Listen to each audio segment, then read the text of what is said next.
Hello everyone, it's Seth, probably better known as Saffron Olive, and it's time for another daily dose of Commander Legends Battle for Baldur Gate spoilers. And we're nearing the end of main set spoilers, only a couple days to go, but we got some ridiculous stuff to talk about, some really sweet mythic dragons, a bunch of other stuff, a really spicy Izzet commander, which means we should probably jump right into it, start talking about sweet new cards.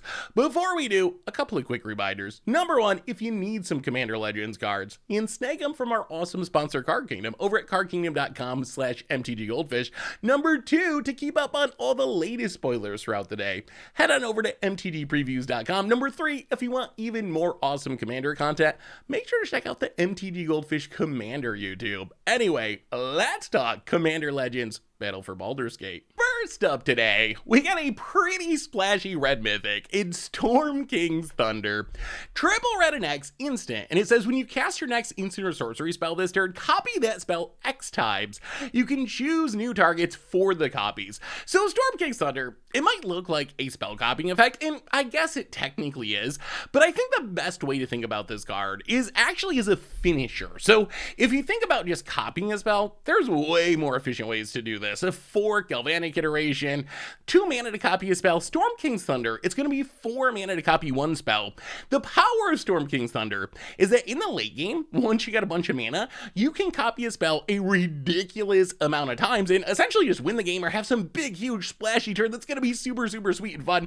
So as far as where this card fits, obviously Magecraft, pretty good home. Magecraft commanders like Zaffi and Vran care about not just casting spells, but copying spells. So this is the way you can trigger your commanders a bunch of times. Also good at any spell copying style deck. Even though we just talked about how Storm King's Thunder isn't especially efficient for copying a spell, if you have a commander that really cares about copying spells, something like Pyrenees or Calamax or whatever, any of these decks, Storm King's Thunder is going to be great because its power is it can let you copy a spell a whole bunch of times in the late game.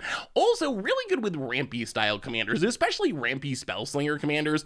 Things that have like Vadrik, Mizzix, they can reduce the X on this a lot and make it much, much easier to cast a bunch of spells. Also could be good in like Neheb, can just make a ton of mana. Galazath Prismari lets you turn your treasures into mana. So there's a ton of potential homes for this. As far as what we're copying, one of the craziest things you do is just copy more copying effects. Like Bonus Round says, whenever a player casts instant or sorcery, they get to copy it. Can you imagine if you cast Storm King's Thunder for, I don't know, 10 mana, and then follow it up with a bonus round? So you're going to get 7 copies of bonus round, and then every single spell that you cast for the rest of the turn is going to get copied a ridiculous number of times. And you're just probably going to storm off and win the game and draw your deck and do all kinds of ridiculous stuff. Of course, it does take a lot of mana to get going, but you're going to have a really good turn once you get there.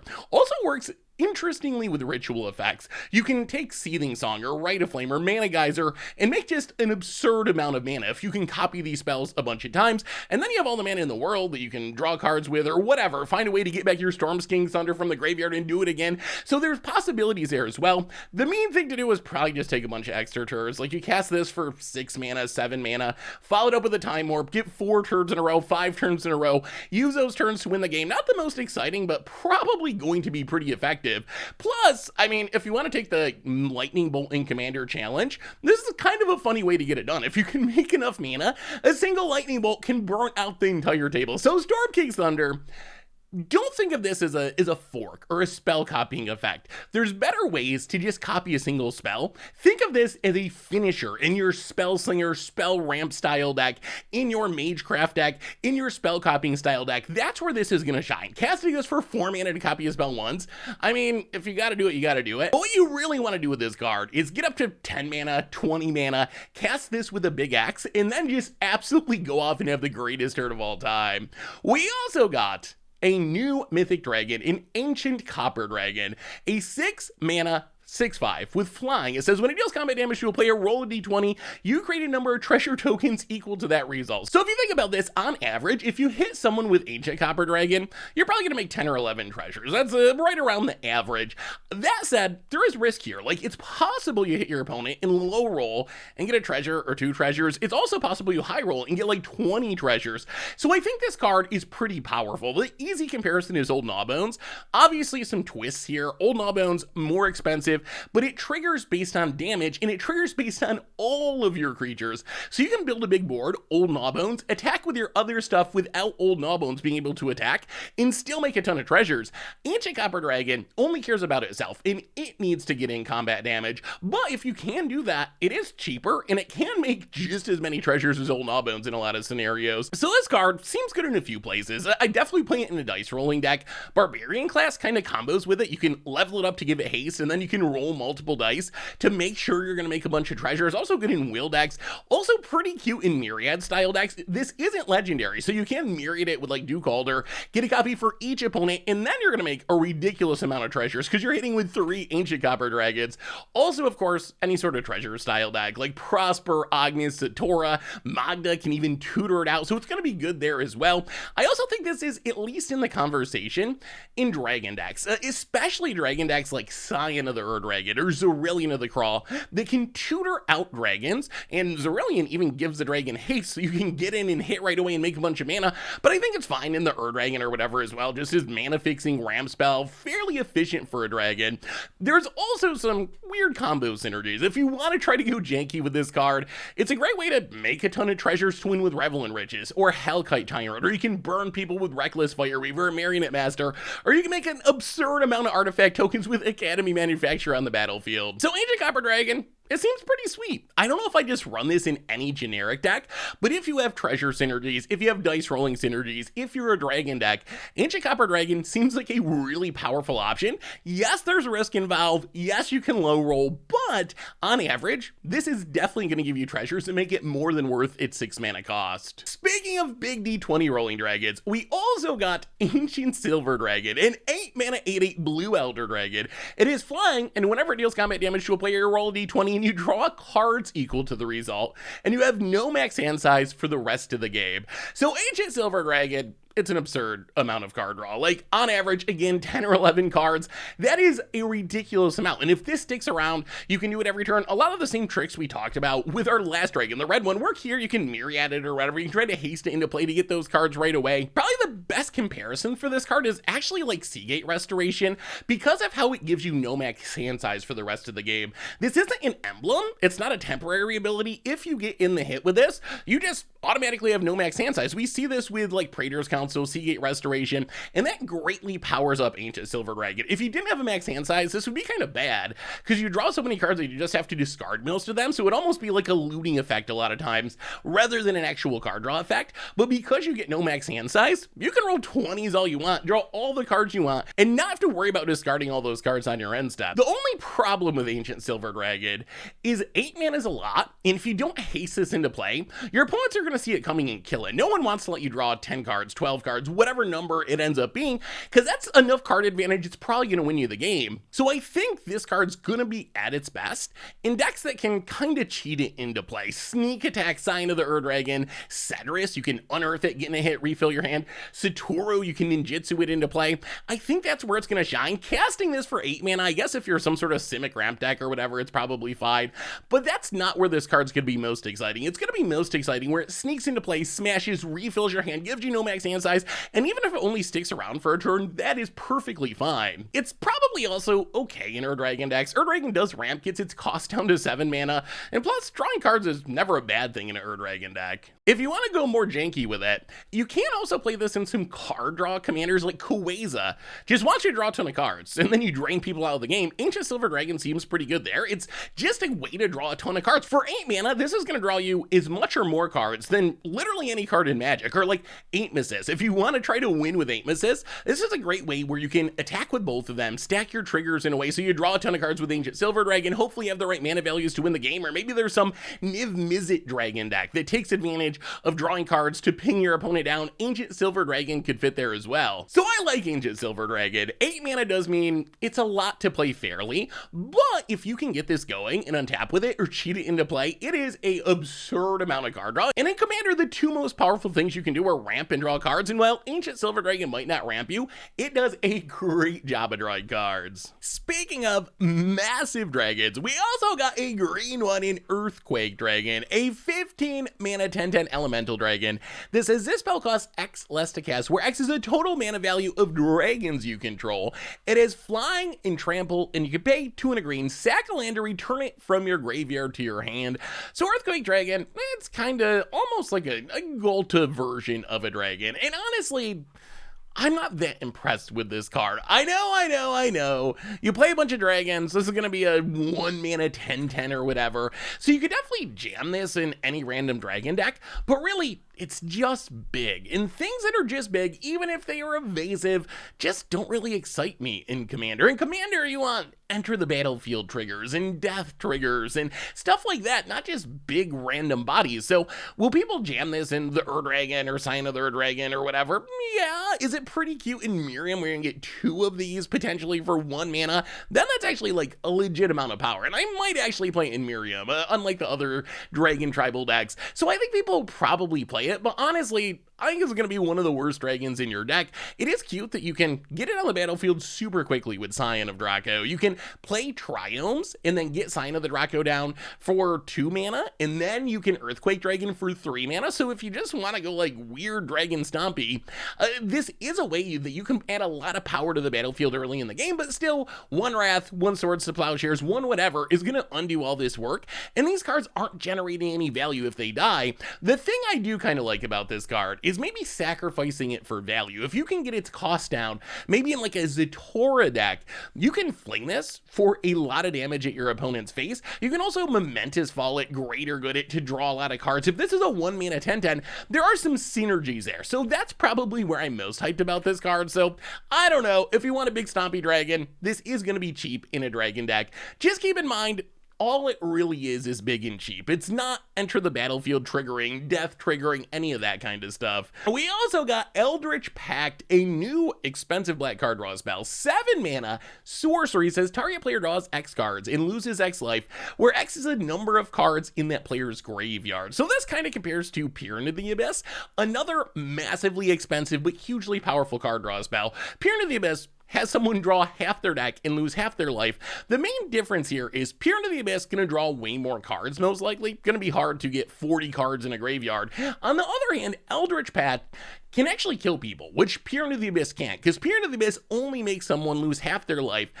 You're never gonna actually make someone die with it, but Eldritch Pact, if you get an opponent with 10 cards in their graveyard and they're at 10 life, you can just target your opponent with this and burn them out. So it is kind of a weird finisher that can also be a source of card advantage. I guess that you'd probably play this in some sort of graveyard deck. If you're stocking your graveyard, maybe you would want this. It is very expensive card draw. Is it better than playing Sign in Bloods and cheaper card draw effects? I'm not really sure, but I do like the upside of burning your opponent out. Seems good in Kaweza, maybe, where you really care about card draw. Also pretty funny in Cezanne, Perverter of Truth. Not a super popular commander, but it's about making everyone draw cards and punishing opponents for drawing cards. Eldritch Pact kind of fits perfectly there. You can cast this, maybe kill someone, force your opponent to draw a bunch of cards.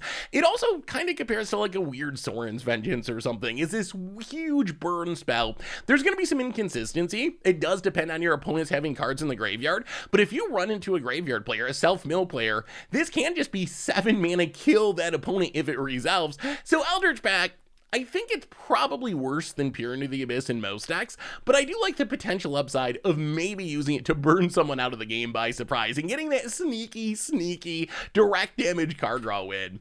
We also got a new Izzet commander in Neera Wild Mage, and this one's pretty spicy.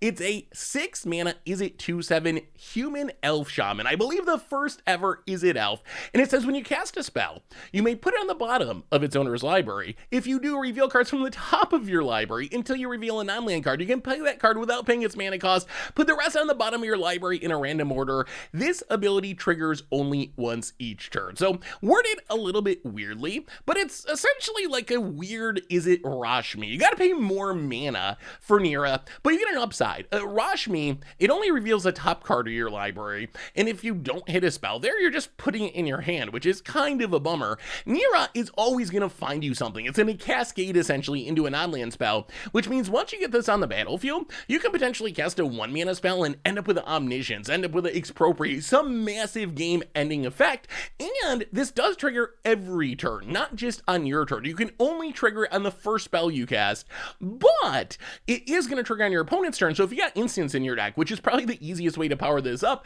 you can be doing this on each of your opponent's turns as well. So Neera, I think this is most likely going to be about setting up the top of your deck. You can't just play it as a literal wild mage and chaotically and cast a bunch of spells and hope for the best, but you can also control it by using Sensei's Divining Top or tutors like Mystical Tutor or Scroll Rack or Brainstorm to put something you want on the top of your deck and then cast the spell, proceed to combo off and win the game.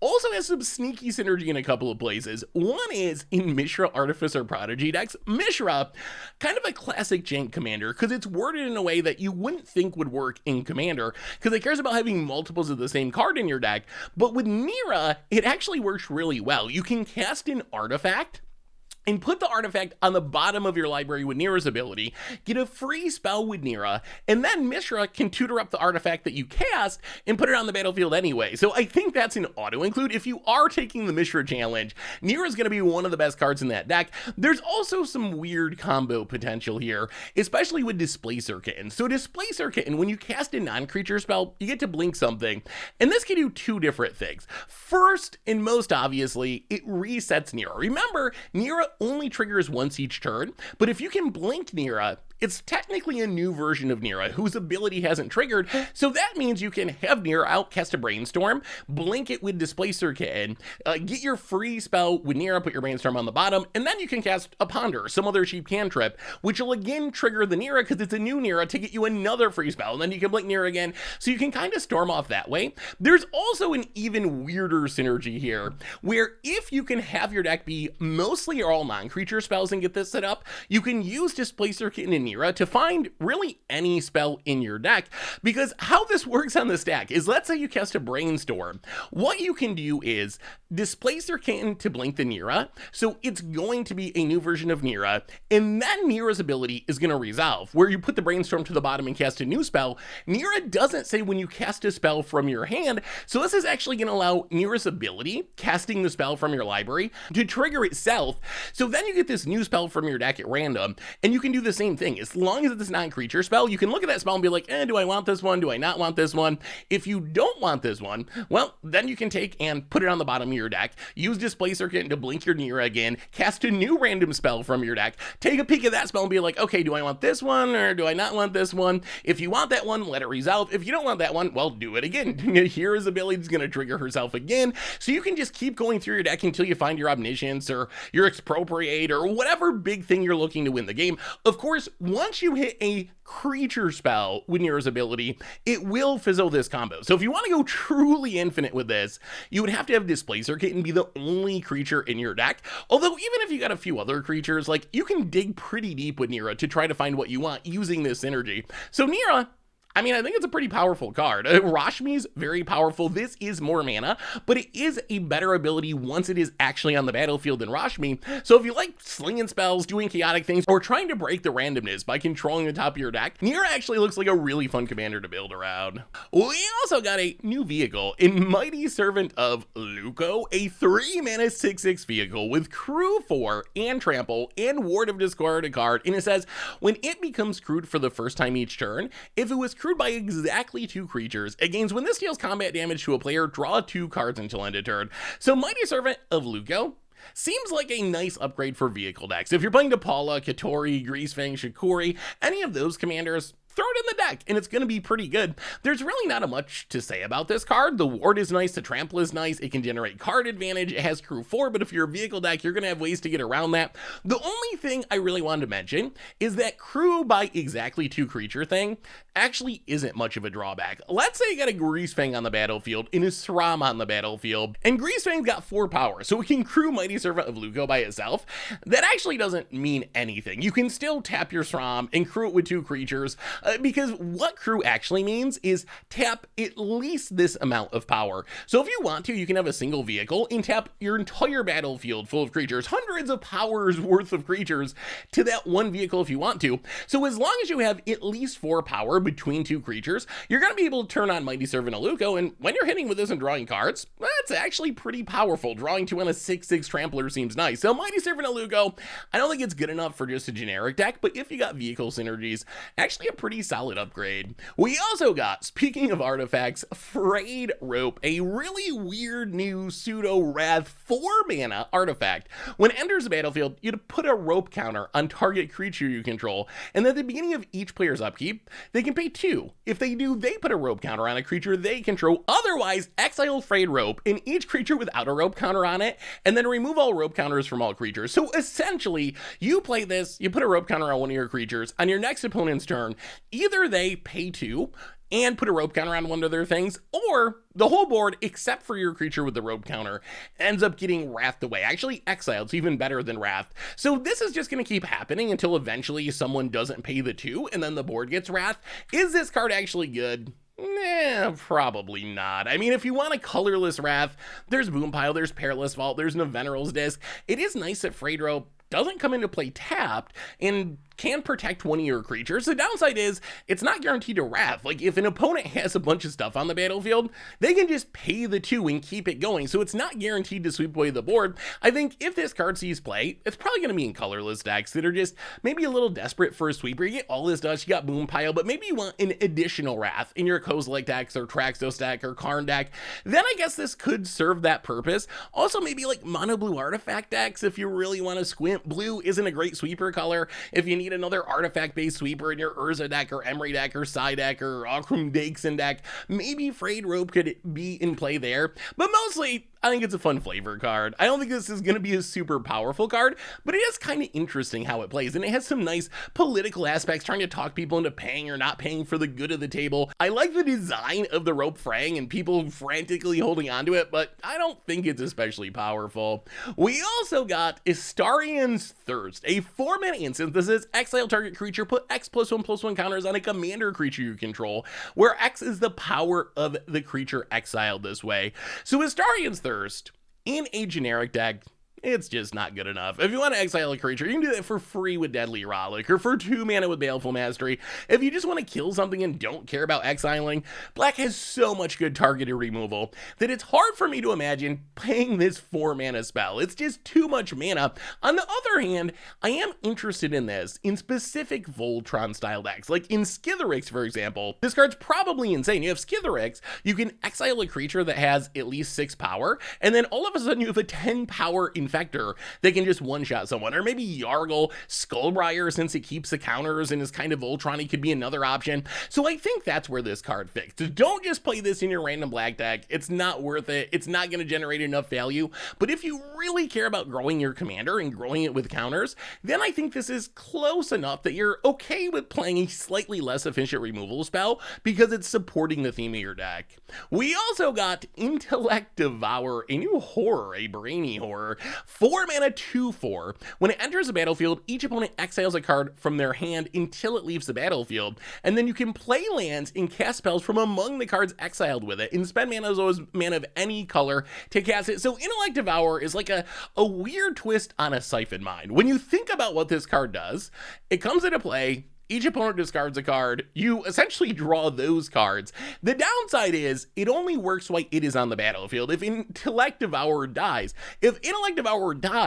then you're going to lose those cards, and your opponent's going to get them back. So it's Siphon Mine with the upside of having a body and being blinkable and reanimatable, but the downside that if it dies, you don't actually get a full Siphon Mine. I think this card's pretty cool, though. I think this will definitely have a home in Theft-style decks, in Gonti decks, Send Triplets, Nihilor.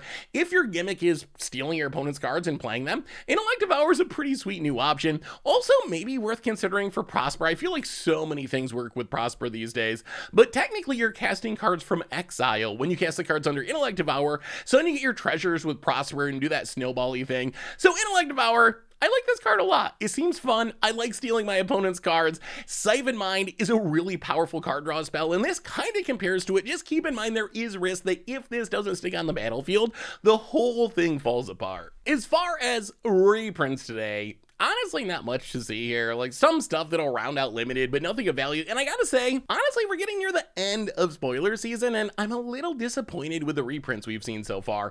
The land cycle is really good, and we might be forgetting about that because it was previewed so early, way before spoiler season started, and those are really solid reprints. However, I don't know, last Commander Legends, we were getting Vampiric Tutors in Mana Drains and these like $100 staple level reprints, and we just, outside of the lands, haven't really seen cards like that in Commander Legends Battle for Baldur's Gate. So fingers crossed that in our last couple of days of main set spoilers, we actually get some high value reprints, but for now, I guess we gotta make do with Gate Colossuses and Skullwinders and such. As far as lower rarity stuff, explore the Underdark. Probably good for a gate deck. 5 mana, search for 2 basics or gates, put them into play tapped, and you gain the initiative. This is essentially a functional reprint almost of the most powerful knight in Magic, Circuitous Root. Explore the Underdark. The question is, how valuable is taking the initiative? I think it's probably worse than Root in general because it costs 1 more mana, and 5's a lot more than 4 when it comes to ramping. Although, if you're playing a Gates deck, a Maze's End style deck, then I think this card's going to be wonderful because there's only so many ways to tutor out Gates directly on the battlefield, and in a Gate deck, you're just going to play both of these, and it's going to be awesome. We also got Modify Memory, which is just kind of a janky fun card. 5 mana, exchange control of 2 different creatures controlled by different players, and if you controlled neither of those creatures, you draw 3 cards. So this is kind of like a weird sorcery speed wrong turn style effect, with the upside being, if you switch 2 of your opponent's creatures, well, you're going to actually get to draw cards. You can also use this to trade your bad creature for your opponent's commander, their good creature. It's 5 mana, that is a lot. Is it actually going to be worth playing in a competitive way? Probably not, but this is a really fun card that could do some interesting things. We also got Contraband Livestock, which is flavorful, but I kind of got to complain about this card just a smidge because it was so close to being good. 2 mana instant, exile a creature, then roll a d20. If you get a 1-9, the creature's controller gets a 4/4 green ox. If you get a 10-19, they get a 2/2 green boar. If you get a 20, they get a 1/1 white goat creature token. The design of this card is really fun and really cool, and I like it. The problem is, it's just not good enough to play. We're in white. If you just want to exile a creature, you got Swords to Plowshares, you got Path to Exile for 1 mana, and then you have stuff like Generous Gift that can blow up anything for an additional mana. I really wish that, considering you're giving your opponent a token of some kind, I wish this said like non-land permanent, or that it costs 1 mana. If it costs 1 mana, then it would still be worse than Swords to Plowshares. It would still be worse than Path to Exile probably, but at least it would be in the conversation. As it is, I don't know, like, I guess if you're a dice rolling theme deck and you somehow get a benefit just from the act of rolling a dice, then this could be fine. But really, it seems like it was so close to being a really fun and playable card, but as it is, it's just short. We also got probably the best card from the set, especially if you ask Tomer. I'm sure this is Tomer's favorite card in the set. Stone Speaker Crystal, 4 mana artifact, tap it to add 2 mana, pay 2, tap it, sack it, exile any number of target players' graveyards, and you get to draw a card. So this is essentially a twist on Hedron Archive. You're giving up 1 card from Hedron Archive for the ability to exile anyone's graveyard that you want to, any number of players' graveyards. I like Hedron Archive a lot. I still play it in a lot of my decks. I think that this is definitely in the conversation. Is it better than Hedron Archive? I'm gonna go with yes, honestly. As crazy as that sounds. I know I love drawing cards, but I also firmly believe that incidental graveyard hate is really important, and we should play more of this. And this is a really easy way to get some solid graveyard hate in your deck. Yes, it's not efficient as a ramp spell, or as a graveyard hate spell, or as a card draw spell, but when you add all these abilities together, I think the end result is a pretty playable ramp spell. We also got a bunch of draft chaff. Nothing super notable here unless you're playing limited, but if you want to see all of it, you can find it over at MTGpreviews.com. Anyway, that brings us to the end of our daily Commander Legends Battle for Baldur's Gate spoilers for today. So what do you think? What do you think about these new mythic roll a d20 dragons, all the other stuff?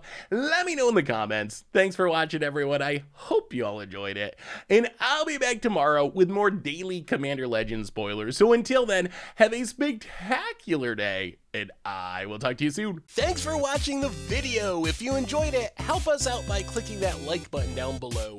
And to keep up on all the latest and greatest, click that subscribe button. And don't forget to hit that bell icon to get alerts whenever we have new videos. And if you want to, check out some of our other sweet videos here and here.